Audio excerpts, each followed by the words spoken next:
Radio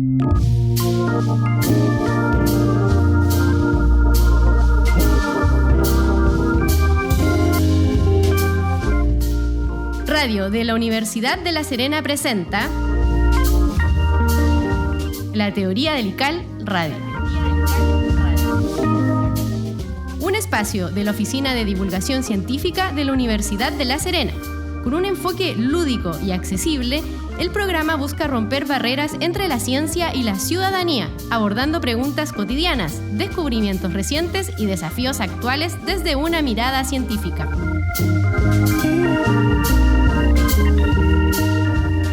Te invitamos a disfrutar de la Teoría del ICAL Radio.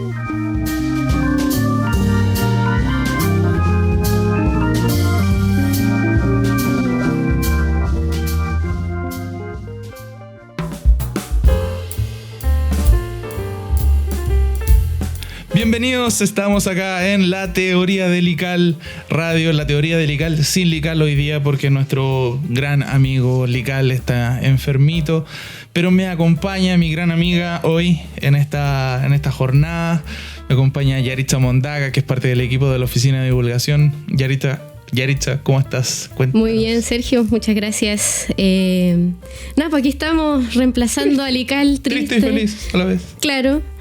Pero sí, le mandamos un fuerte cariño, un fuerte abrazo ahí a nuestros dos caídos que se nos enfermaron. Caídos en batalla. Caídos en batalla, sí. Después de Ciencia en tu Plaza lo dimos todo. Uh-huh. Se bajaron las defensas. Claro. Y probablemente yo sea la siguiente, así que espero que no. Así que le mandamos un fuerte abracito ahí, con distancia, sí, porque están enfermitos. Con mascarilla. Con mascarilla, claro, lavado de manos. Claro, alcohol. A Lical, que está enfermito, y bueno, a Amanda también, que ahí cayeron en batalla después del Ciencia en tu Plaza. Cuéntanos, ¿cómo ha estado esta semana para la oficina, Yari? ¿En qué estamos? Cuéntanos un poquito. Bueno, hicimos varias cosas. Uh-huh. Entre ellas, bueno, la semana pasada estuvimos en el Ciencia en tu Plaza, tuvimos una gran convocatoria, tuvimos muchos estudiantes, personas, ciudadanos, de todo un poco. Tú que estuviste ahí tomando el pulso de la actividad, tomando testimonio ahí, cuéntanos un poquito qué decía la gente. Había harto niños. Sí, te quedaron todos sorprendidos. Aprendieron a hacer RCP con enfermería, uh-huh, cuidados bucales ahí en odontología, kinesiología, la musculatura. Observaron minerales con el equipo del Departamento de Minas. Sí. Se llevaron grata sorpresa, sí. De hecho, creo que fue el más atractivo, creo yo, esa es opinión mía, no sé qué. Pero sí, ahí los testimonios de los chicos y chicas súper positivos, súper agradecidos también. Así que estamos contentos, todos ahí el equipo de divulgación. Oye, y hoy día nos vas a acompañar después de la pausa musical, nos vas a contar un poquito de una investigación que estuvimos investigando, ¿cierto?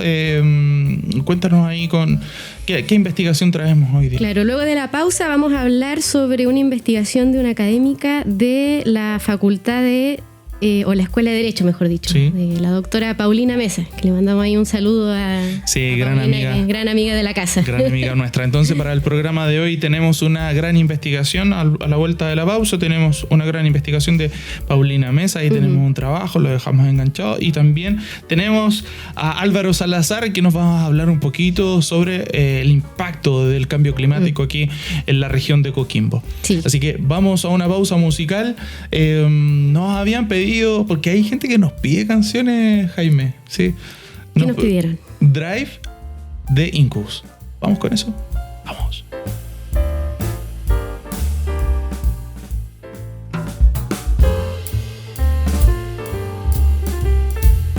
Bien, ahí con la fuerza de Incubus volvemos. Muy buen tema.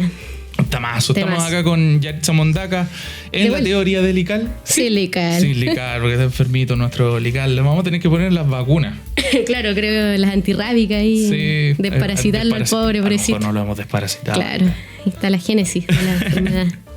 Oye, Yaritza, cuéntanos un poquito porque estamos en la sección Otra Semana en la Oficina de Divulgación. ¿Qué tenemos? ¿Dónde nos metimos en Otra semana en divulgación. Sí, mira, estuvimos haciendo hartas cosas. Fuimos a la Escuela de Derecho, allá abajito en el nuevo campus Gabriela Mistral. ¿Ya? Bueno, llamado ahora Gabriela Mistral. Sí. Y estuvimos ahí conversando con la doctora Paulina Mesa, que le mandamos un cariñoso saludo. Ya le mandamos antes, pero le mandamos de nuevo. Y ¿de qué vamos a hablar hoy día? Conversamos con algo que no se ve a simple vista, pero es súper importante. Mira esta pregunta. ¿Quiénes están detrás del conocimiento que enseñamos en la universidad? ¿Y quiénes lo coordinan? Y para hacerles un spoiler, no siempre hay equidad de género. Mira. Así que eso significa que, en muchas universidades las mujeres representan una parte importante del cuerpo docente. Su presencia en los contenidos que se enseñan todavía es baja. Sí, todavía es baja. Baja, digamos, en la presencia de los contenidos que se enseñan en aula. Claro. Ajá. Ya, y esto, está a cargo de quién, qué investigaron, qué analizaron. Ahí si nos puedes dar un poquito de información. Esto es lo que investigó Paulina Mesa de acá de la Universidad de La Serena, junto a John Hurtado Reina y Erlatz Velasco de la Universidad de Deusto en España. Ellos analizaron casi 800 guías docentes del grado en educación primaria en universidades españolas y encontraron cosas que nos hacen reflexionar.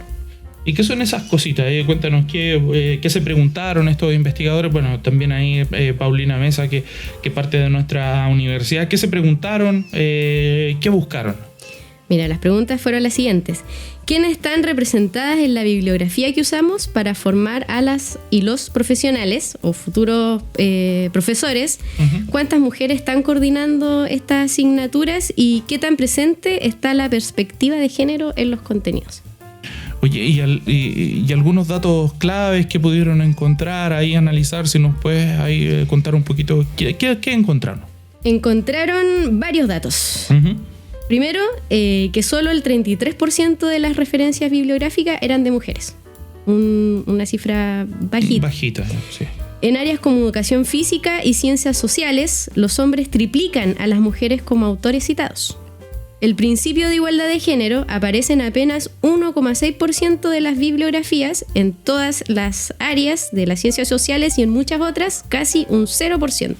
En dirección y coordinación de asignaturas, las mujeres están mejor representadas, alrededor de un 47%, pero eso no refleja en los textos usados para enseñar. Oye, y para bajar estos datos, digamos, a tierra, ¿qué significa todo esto? Porque escuchándote nos comentabas que el 33% de las referencias son mujeres, que hay poquito porcentaje, ¿cierto?, de las bibliografías hablan de igualdad de género, pero en definitiva, ¿qué significa todo esto? Esto significa que incluso cuando hay mujeres liderando cursos, los contenidos siguen reflejando una visión androcentrista. ¿Qué es eso? Que es otorgar al varón y a su punto de vista, de forma, puede ser consciente o inconsciente, una posición central del mundo. En este caso, del conocimiento. En otras palabras, las ideas de las mujeres están ausentes en la formación universitaria, aunque ellas estén presentes físicamente. Oye, y tú nos hablabas un poquito sobre los cargos de coordinación también, o sea, se analiza la bibliografía, pero también nos hablabas de los cargos de coordinación o de jefatura también de algunas áreas. Claro, las mujeres dirigen el 47.4% de las asignaturas, coordinan el 46.3% con variaciones según la carrera. Y un dato clave, que cuando hay mujeres liderando, también aumenta la presencia de autores mujeres en la bibliografía. O sea, liderazgo femenino igual mayor visibilidad del conocimiento femenino. Oye, y ahí, por ejemplo, para ir ya profundizando y un poquito, ¿por qué es tan importante esto? ¿Por qué es tan importante lo que tú no estás comentando de poder ahí disminuir esta brecha, digamos, que hay en igualdad de género? Claro, esto es súper importante porque el estudio visibiliza solo voces masculinas, reproduce la idea de que el conocimiento válido viene solo de hombres y refuerza estereotipos de género. Eso forma a futuras y futuros docentes con una visión parcial de la realidad. Además, las guías docentes, que deberían ser documentos neutros y académicos, en realidad reflejan estructuras de poder y exclusión. Y ahí en la investigación dan algunas luces, alguna recomendación de lo que podría realizarse para poder revertir a lo mejor esta situación. Claro, los investigadores e investigadoras recomiendan revisar y actualizar bibliografías para incluir más autoras y más diversidad de voces. Incluir de forma activa el principio de igualdad de género en la planificación docente, aprovechar las guías docentes como espacio estratégico para visibilizar a las mujeres en la ciencia y la academia y fomentar políticas que impulsen la paridad en la representación científica. Pero para bajarlo aún más, ¿cómo lo podríamos hacer? A ver si nos puedes dar a lo mejor algunos 3 tips de cómo podemos llevar a cabo esto. Este estudio propone 3 líneas claras de acción. Primero, incluir más autoras mujeres en la bibliografía obligatoria, incorporar contenidos que aborden activamente la igualdad de género y fomentar el liderazgo femenino no solo en cargos, sino también en la construcción de contenidos. Tremendo tema, interesantísimo, digamos, porque es importante poder ir trabajando en disminuir la brecha que existe en la equidad de género. Y nosotros como universidad, de hecho, tenemos ahí un rol súper importante. Somos la universidad pública de la región de Coquimbo. ¿Cómo podemos reducir esa brecha o qué estamos haciendo como universidad para poder reducir esa brecha? Aquí es donde entran iniciativas como el proyecto Inés Género, de acá de la universidad, que busca precisamente fortalecer la igualdad de género en la investigación, en la docencia y en la toma de decisiones académicas. Desde el proyecto se han impulsado capacitaciones con enfoque de género para investigadoras e investigadores, diagnósticos institucionales para visibilizar las brechas, acciones para apoyar el liderazgo femenino en ciencia y tecnología y espacios de diálogo para que el cambio sea colectivo y sostenible. Bueno, esto es un ejemplo concreto, digamos, de cómo la universidad pública, ¿cierto?, puede liderar transformaciones profundas hacia la equidad, porque entendemos que la ciencia y la educación se pueden construir de mejor manera cuando están todas las voces presentes, digamos. Oye, claro. Y ya para ir cerrando, hácenos un resumen de lo que estuvimos hablando en esta sección, de esta investigación que realizó la doctora Paulina Mesa de la Universidad de La Serena. Cuéntanos un poquito, un resumen ejecutivo de este trabajo. Sí, mira, las universidades tenemos que tenerlo claro que no solo transmiten contenidos, sino que también transmiten modelos de mundo. Y si en esos modelos las mujeres están ausentes o minimizadas, estamos formando generaciones con una visión incompleta, una visión sesgada, o sea, desigual, justamente. Pero la buena noticia es que esto se puede cambiar. Y ya hay personas investigando, proponiendo y actuando para construir una educación más justa y representativa.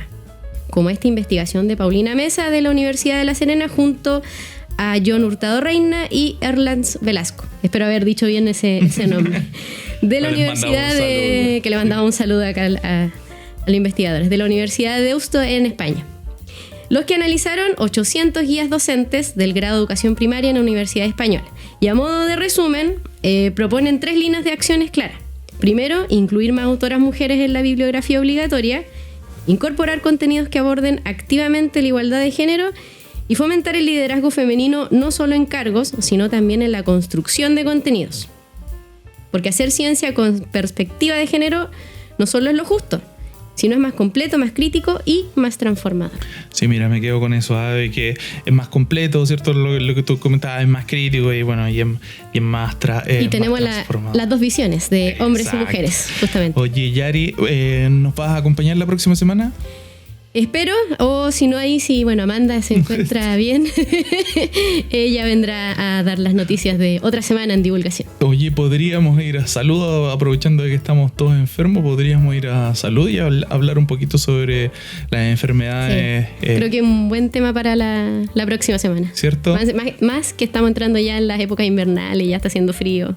Estamos todos resfriados. Bien, muchas gracias, Yari. Gracias por tu reporte. Pero, ¿hay canción o no hay canción? Sí, hay canción. Y es de mujeres. Pero no es la canción que tú crees. Ricardo Arjona, no. No, por favor, no, esa canción no. La canción que viene ahora es Fe de Mama Soul. Bien, temón, dice Jaime. Sí, temón. Vamos con ello.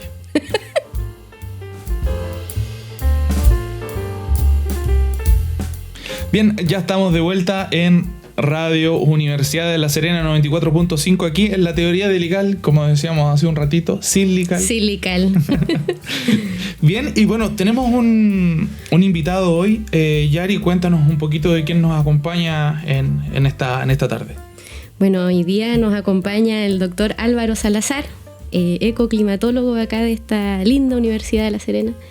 Y también que ha participado y ha trabajado con nosotros en hartas cosas y productos de divulgación. Sí, gracias por la invitación. Siempre dispuesto a conversar con ustedes. ¿Cómo estás, Álvaro?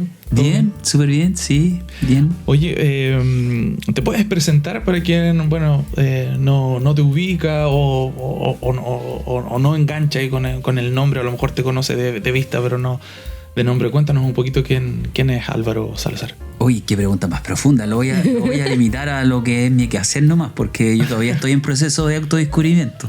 Claro, todo. Sí, creo que Aunque sí. no es mi foco, pero bueno. Me distraigo con la ecoclimatología. Bueno, yo estudié ingeniería en la Universidad de Chile y después tuve la suerte de irme a Australia a hacer un doctorado. Ahí trabajé con la Universidad de Queensland y CSIRO, que es una institución gubernamental que fueron los que inventaron el Wi-Fi y el Wi-Fi. Uh-huh. Son bastante buenos, muy sencillos, gente muy buena, muy humilde. Y después, el 2018, llegué de vuelta y me inserté a la Universidad de La Serena en distintos formatos, pero de aquí no me he movido. Yeah. Me enamoré de la ciudad, tengo familia aquí también. ¿No eres de acá? Yo nací en Talcahuano y me crié en Antofagasta. En Antofagasta salí del colegio. Yeah. Después me fui para Santiago, viví en Valdivia, viví en Concepción, en Villa del Mar, y después como que di bote dentro del país, después me sacaron. Pero siempre con la intención de volver, porque Chile es un país muy bonito, y sobre todo que cuando uno vive afuera un tiempo, a mí me tocó 7 años, uno siempre echa de menos los cerros, los mariscos, el humor, el idioma, la gente, la familia, todo. Entonces volvimos. Álvaro, y cuéntanos, Yari nos decía ecoclimatólogo.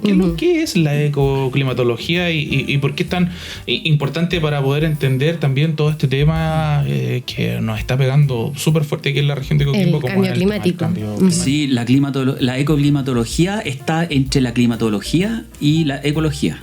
Y se enfoca básicamente en estudiar la interacción entre los ecosistemas y la atmósfera, en sus relaciones recíprocas, es decir, cómo los ecosistemas se ven afectados por el clima, pero también cómo los cambios en los ecosistemas afectan el clima. No es lo mismo que el meteorólogo, ¿cierto? Claro, la meteorología hay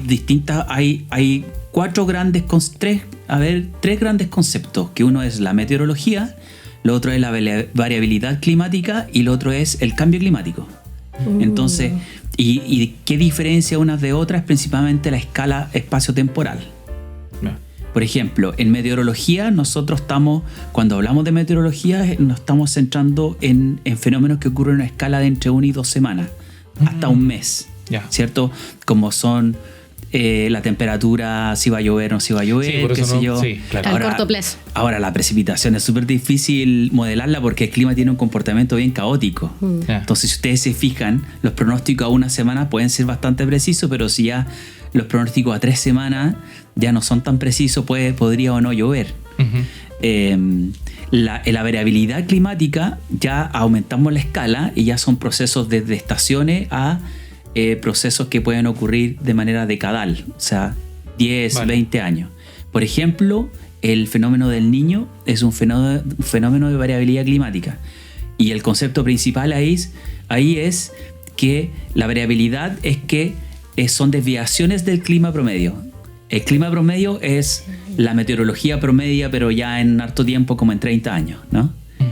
Y la variabilidad climática, como el fenómeno del Niño o la Niña, son desviaciones del clima promedio. Por ejemplo, en La Serena históricamente llovió entre 80 milímetros anuales aproximadamente, ahora es mucho menos. Pero tal vez nosotros podemos tener un niño muy fuerte, como ocurrió en el año 1996, el 2017 también, y ahí las precipitaciones pueden superar los 100 milímetros. Esos son desviaciones de la precipitación promedio en La Serena. Y a eso le llamamos niño. a eso le llamamos el niño, que es variabilidad climática. Ya. El ENSO, el niño puede ser niño o niña. Ya. Y básicamente el niño está definido por la variación de temperatura en el Pacífico tropical. Al frente del Ecuador hay un rango ahí. Si el Pacífico es más cálido que el promedio, tenemos un niño. Si es aproximadamente 1.5 más grados la superficie del mar en el Pacífico tropical, más cálida, tenemos un niño. Y eso produce una gran evaporación de agua de la superficie que va a terminar derivando en que posiblemente precipite más que lo normal en Chile central. Oye, pero ahí... hay otros fenómenos que no siempre va a ocurrir eso. Yeah. Oye, y hay niños, le dices, porque son mayorones, porque... No, niño es porque así lo llamaban los pescadores en la costa de peruana. Porque es un fenómeno que partía principalmente en diciembre. Ya. Es por el niño Jesús, según tengo entendido. Mira. Entonces, todo el nombre que coloquialmente los pescadores de la costa peruana... Sí, porque siempre andan diciendo, no sé, porque el día de la niña, o sea, de que el fenómeno de la niña es más frío, porque las niñas, no sé qué... no, de que llueve más. Por eso dices que las niñas son más frías. No, por el contrario, yo tengo 3 niñas y no, definitivamente. No. Justamente la niña es un promedio de temperatura menor una temperatura menor al promedio de la costa del Pacífico tropical, y está asociado en Chile a precipitaciones menor a lo normal. Pero el clima es muy complejo. Lo que se le llama las teleconexiones. Lo que ocurre en un lugar tiene un impacto en un lugar muy lejano. Y se ha descubierto que en Chile, en general, puede haber un niño muy fuerte, pero si es que no se cumplen determinadas condiciones, no necesariamente va a ocurrir lo que se esperaría, que es un aumento significativo de las precipitaciones. Por ejemplo, ahora... Los norteamericanos tienen una serie de modelos climáticos y ellos modelan el clima con supercomputadores y modelan la temperatura superficial justamente de esta zona del Pacífico tropical. Y lo que están pronosticando ahora, para los próximos meses, es un año relativamente neutro. Es decir, relativamente normal. Sin embargo, hay otro fenómeno que es importante que se le llaman la mancha cálida, que es una mancha de una temperatura mayor a lo normal en las costas cerca de Nueva Zelanda. ¿Ya? Y esa mancha cálida está fortalecida, reforzada, es decir, es muy cálida. Eso está asociado a precipitaciones menor a lo normal. Es decir, tú puedes tener un niño fuerte, pero si la mancha cálida está fortalecida, puede que no llueve tanto.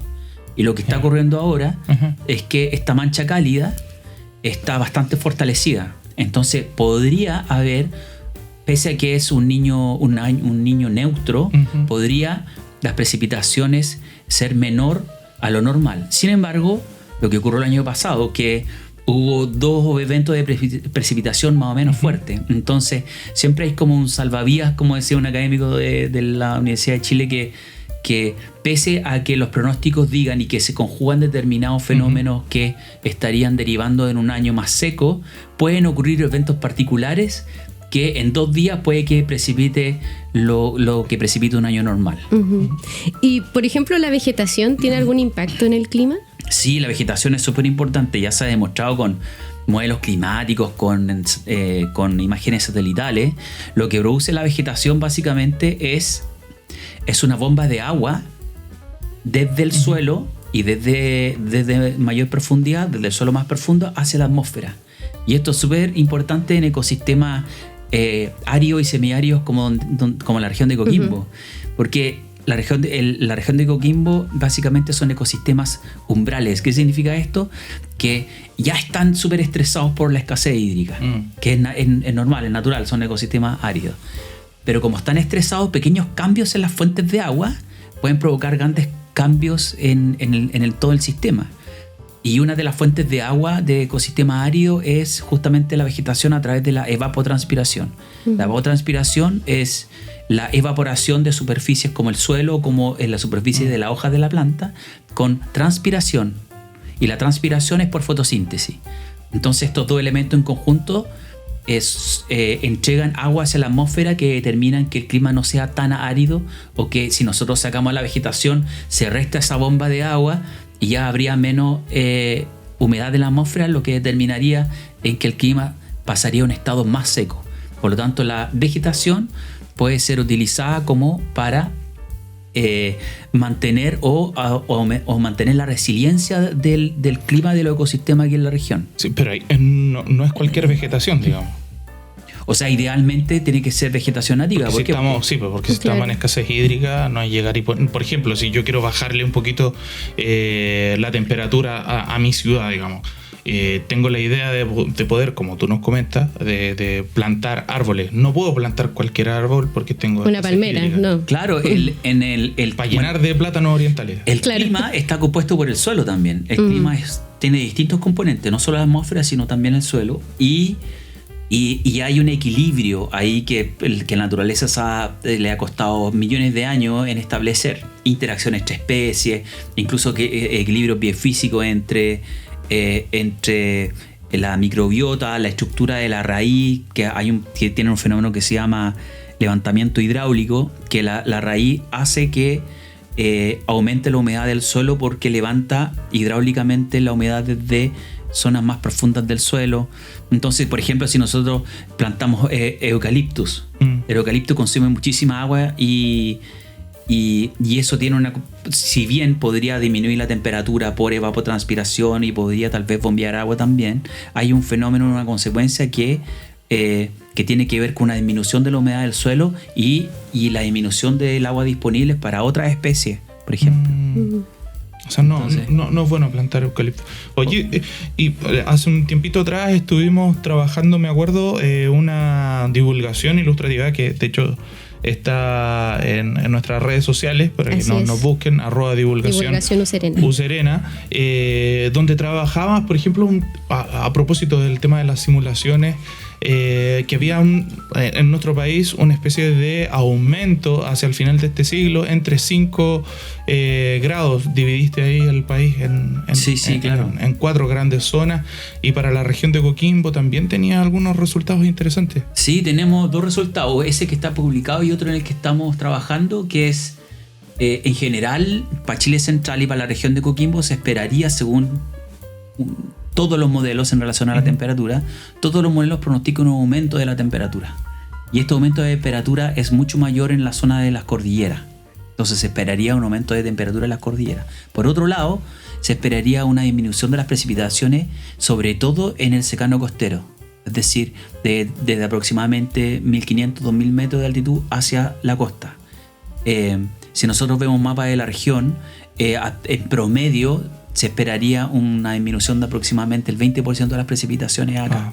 Y un aumento significativo de las temperaturas y, como digo, especialmente en la cordillera. Entonces imagínense en cordillera, ¿qué es lo que dicen los modelos?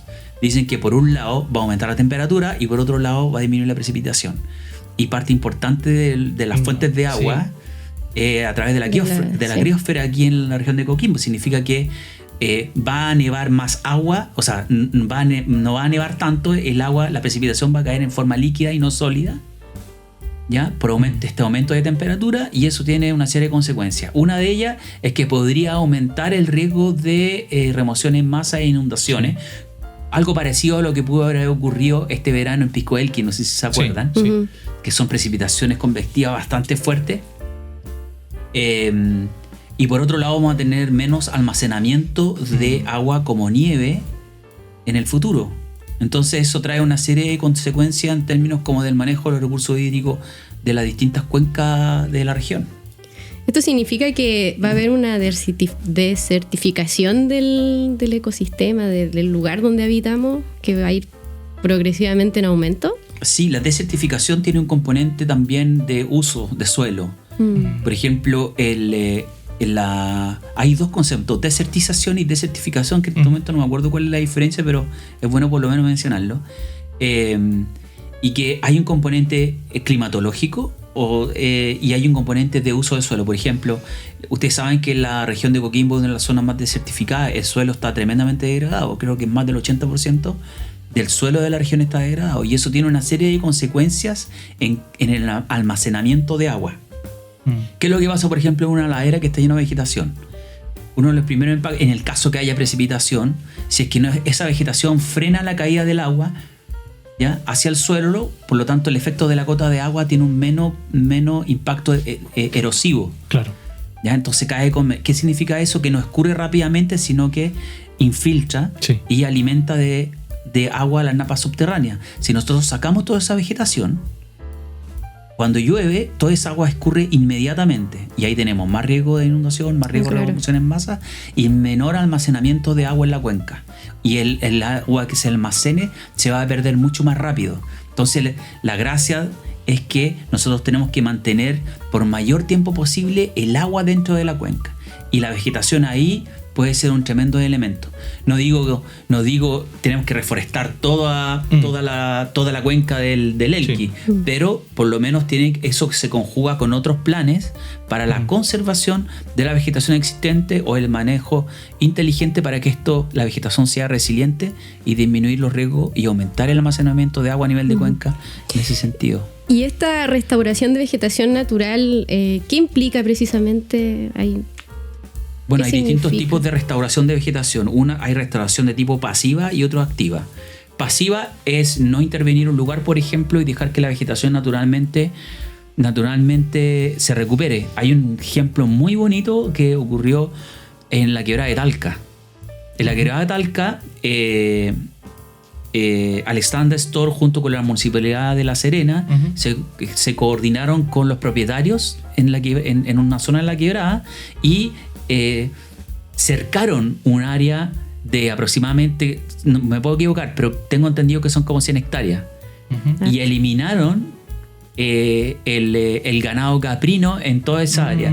Y usted ve las imágenes satelitales de antes y después, el cambio es absolutamente fantástico. Incluso había una aguada ahí que ahora está bastante recuperada. Entonces, ahí ya, si nosotros, por ejemplo, en la base de esa microcuenca nosotros monitoreáramos la disponibilidad de agua o la escorrentía superficial, habría diferencia significativa entre el antes y el después. Oye, y respecto a eso, me gustó el tema del tema del cambio de uso de suelo, del uso de suelo, sobre todo para una región que es muy agrícola también. A lo mejor vamos a tener que cambiar un poquito lo que sembramos también. Vamos a tener que, no sé, pues ahí trabajar con el tema agrícola o la urbanización. Nos falta áreas verdes como región como ciudad de La Serena, eso lo conversábamos antes con Yari.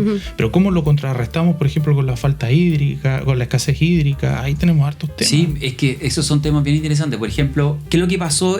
Tengo entendido que fue el invierno del año pasado o antepasado, ya no me acuerdo, pero hubo un problema con la nuez, no sé si se acuerda. Claro. Que las temperaturas de invierno fueron demasiado altas, entonces la flor de la nuez no cuajó y eso disminuyó mucho el tamaño y el número de nueces en los árboles, entonces se perdió productividad.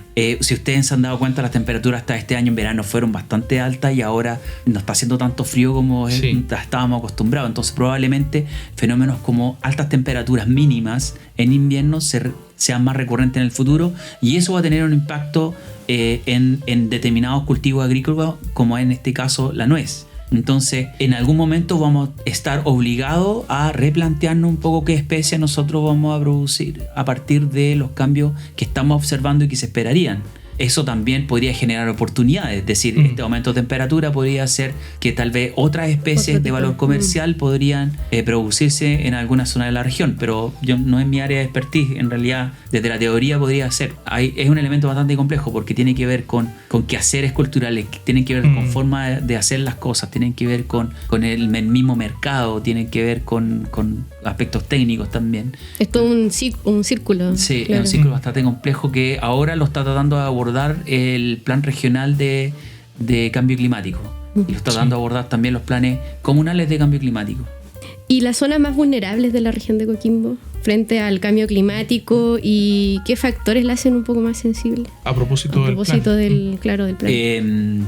Bueno, en general uno podría aproximar esa pregunta a partir como de dónde se esperarían los mayores cambios en temperatura o disminución de precipitación. En general es el secano, la zona del secano entre la costa y la cordillera, es donde los modelos están diciendo de que ocurriría un mayor aumento de temperatura y una mayor disminución de la precipitación. Entonces, en estas comunas que están como Ovalle, por ejemplo, las partes bajas de Montepatria, Vicuña, son comunas que se podría esperar que serían más vulnerables porque dependen además de agua de precipitación que tendería a disminuir en la parte más, en comunas más altas, como la parte alta de Baiguano o la parte alta de Montepatria, qué sé yo, e incluso la parte más cordillerana de Vicuña, se esperaría, los modelos están diciendo que podría aumentar la precipitación en la alta cordillera. Entonces, a diferencia de las comunas más costeras, que en las comunas costeras, en el caso de la temperatura, incluso se ha reportado un enfriamiento de las temperaturas en la costa debido a un aumento de la velocidad del viento, según tengo entendido. Entonces, para cada comuna, para cada parte de la región, los impactos van a ser bastante distintos y se tiene que planificar o identificar o diagnosticar en cada una de las comunas en específico, porque cada comuna tiene desafíos distintos, tiene características socioeconómicas distintas que tienen que ser consideradas como caso a caso. Pero esto va a ser progresivo o sea, me imagino que sí, pero es como una tetera, por ejemplo, que va a llegar a un punto en que hierve y va a haber inundación o va a ser más lento esa transición. ¿Cómo? Sí, no. O sea, los cambios progresivos, hay cambios progresivos, como por ejemplo la disminución progresiva de la precipitación, pero dentro de este escenario de disminución progresiva de la precipitación pueden haber años lluviosos. No es que todos los años van a ser secos, pueden haber eventos particulares y así funciona el clima, en donde pueden haber eventos de precipitación bastante extrema. Lo que nosotros vimos, por ejemplo, en satélite, justamente cerca de La Serena, Coquimbo, es que la temperatura superficial, por ejemplo, en zona de las compañías hacia un poco más al norte, la temperatura del suelo puede llegar hasta más de 50 grados Celsius. Y eso es principalmente porque todo eso está desprovisto de vegetación. Sí. Claro. Oye, y ahí respecto a eso, tú nos hablabas de generar planes de acción, de generar también ahí estudios, ¿cierto? Tú has estado trabajando en aquello, justo al gobierno regional. Ahí nos puedes contar un poquito qué se ha trabajado en estos planes de riesgo o si hay alguna ley que ha permitido a lo mejor articular ahí un poco las instituciones generadoras de conocimiento y a lo mejor los tomadores de decisión. Cuéntanos un poquito qué se está haciendo para poder ahí mitigar a lo mejor un poquito los efectos del cambio climático. Sí, Chile está bastante como adelantado en relación como al vecindario sudamericano. El 2022 se aprueba la Ley Marco de Cambio Climático en Chile. Esta ley establece como todo un ordenamiento jurídico, técnico, administrativo para hacerse cargo del cambio climático y en donde se tienen que integrar distintas políticas, planes, programas y normas de los distintos órganos de administración del Estado para preocuparse y tomar carta en el asunto de los riesgos climáticos asociados a 3 escalas, una a nivel nacional, otra a nivel regional y también a nivel comunal. Entonces, básicamente lo que establece la ley es que, por ejemplo, para cada región se tienen que identificar los riesgos climáticos en distintas áreas de organización de como la naturaleza, para decirlo de alguna manera. Por ejemplo, ecosistemas, sectores de la economía y también la misma sociedad. Entonces, en cada uno de estos sectores, macrosectores, se identifican cuáles son los riesgos climáticos y después se establecen medidas de mitigación y de adaptación para poder hacerse cargo de los potenciales efectos negativos de estos fenómenos. Eso también ocurre a nivel de municipalidad. Ahora el PARC, que se llama Plan de Acción Regional de Cambio Climático, está en su proceso como de edición, ya está más o menos armado, y ahora entra de lleno lo que son los PAC, que son los planes PACC, Planes de Acción Comunal de Cambio Climático, PACCC. Y aquí cada municipalidad tiene que hacer su propio análisis de riesgo climático de acuerdo a las características y las amenazas de cada municipalidad, de cada comuna. Ahí es interesante igual porque tú nos comentabas que han realizado trabajo igual con la municipalidad para poder, por ejemplo, cambiar o sugerir también algún tipo de árboles o de vegetación que sea más ad hoc a la situación hídrica que estamos viviendo. Sí, claro, nosotros el año pasado tuvimos 2 o 3 reuniones técnicas bastante interesantes con el MIMBU, el Ministerio de Vialidad y Urbanismo. ¿Por qué? Porque estaba el plan de renovación de Cuatro Esquinas. Claro. Sí. A Cuatro Esquinas y Avenida del Mar. Y ese plan originalmente llega hasta creo que Ulrichsen. Sí. Entonces nosotros vimos el plano y iban a plantar solos palmeras, y que es la misma un poco visión bastante como floridiana, de Florida a Miami, Claro. sin considerar en realidad todo el acervo cultural que tiene la región, toda la identidad que tiene la región en relación como a la vegetación. Por el mismo, adicionalmente a esto, o sea, dentro del contexto de cambio climático y hacia una aridificación de la región,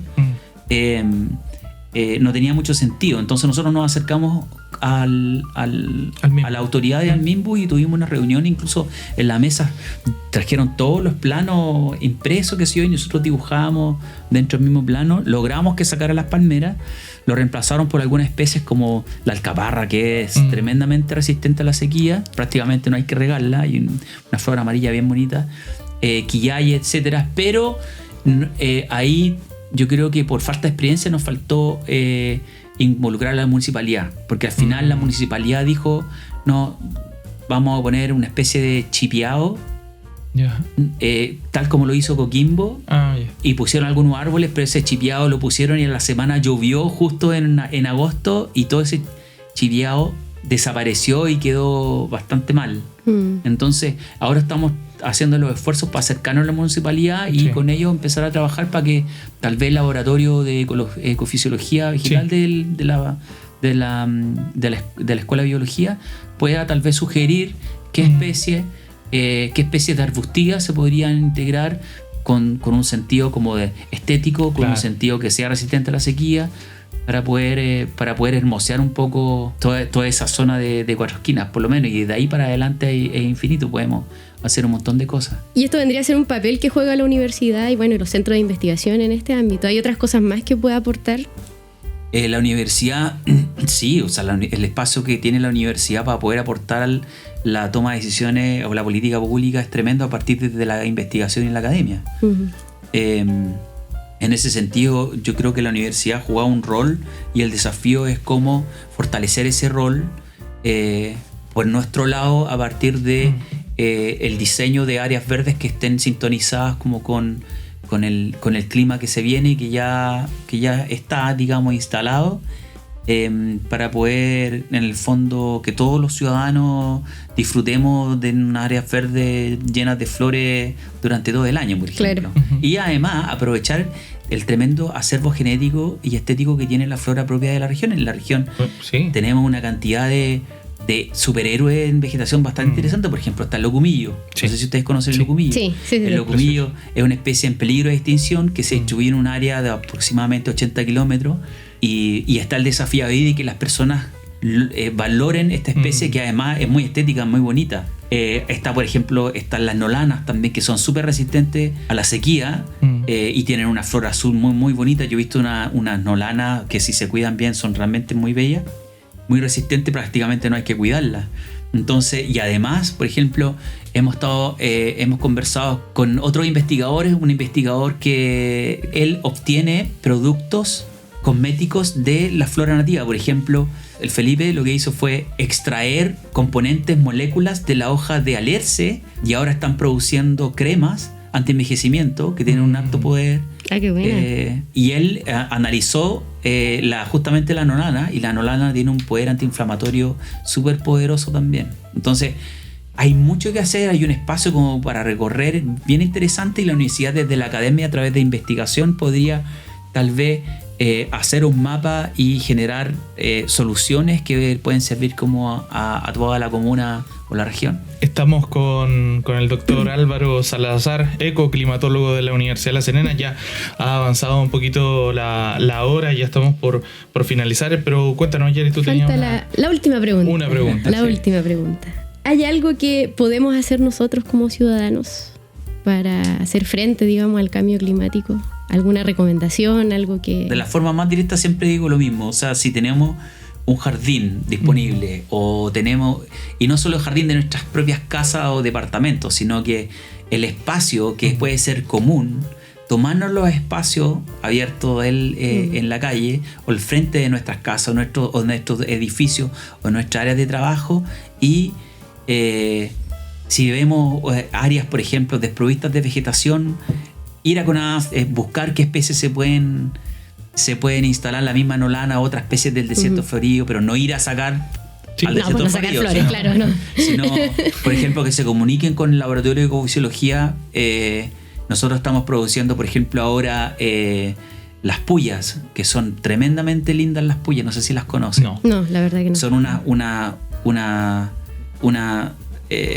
ver cómo decirlo, son como unas plantas que son muy resistentes a la sequía, que sacan una inflorescencia tremenda, amarilla, muy grande, que cuando uno va en bus para Santiago, se ven a veces florecidas, ¿cierto? Sí. Bueno, hay una amarilla, hay unas lilas, hay una especie que está en peligro crítico, que solo vive en la parte norte de la región de La Serena, de Coquimbo. Entonces podemos rescatar esas plantas y que no es necesario regarlas, y en determinados espacios poder poner esas plantas y de a poco vamos todos capturando carbono, embelleciendo la ciudad y sintiéndonos bien con nosotros e involucrar a los niños también. Sí. Entonces es posible hacer mucho dentro de nuestras casas o departamentos, pero también tomarnos los espacios en comunes y poner estas especies que en realidad no requieren tanto riego. Algunas no requieren riego para nada, solo cuidarlo. Álvaro, entonces tenemos así, cortito y al pie: anolanas, puyas, quillay. ¿Qué más podríamos tener? Nolanas. ¿Sí? El lucumillo. El lucumillo, claro. A ver, ¿qué más? Está la malva, que ustedes se fijan en la avenida del mar, en la playa, crece una flor lila bastante, que está con flor prácticamente todo el año. Sí. Esa es muy resistente a la sequía también. Muchas gracias. Nos acabó el tiempo. Yo estoy tomando nota para poner ahí en mi casita. Tenemos puyas, quillay, nolanas. Si necesitan puya, nosotros les podemos dar puya. Excelente. Excelente. Bueno, estuvimos con Álvaro Guayacán. Salazar. Guayacán también, muy propio de nuestra región. Sí. Y de nuestra conurbación Serena Coquimbo.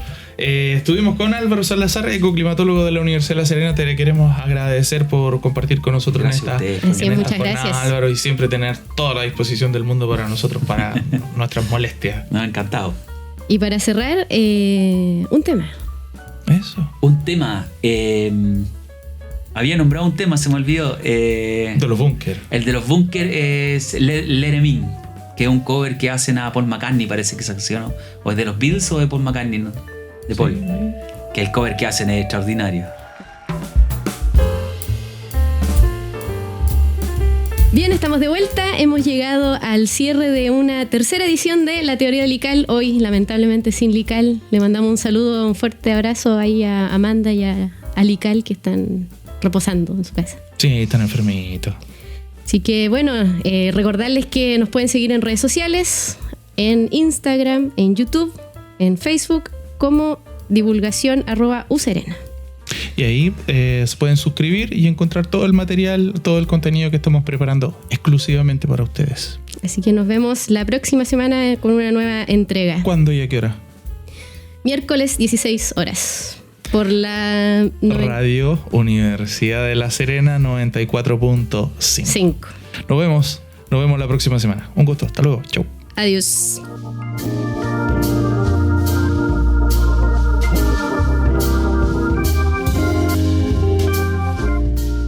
Radio de la Universidad de La Serena presentó La Teoría del Lical Radio. Un espacio de la Oficina de Divulgación Científica de la Universidad de La Serena. Con un enfoque lúdico y accesible, el programa busca romper barreras entre la ciencia y la ciudadanía, abordando preguntas cotidianas, descubrimientos recientes y desafíos actuales desde una mirada científica.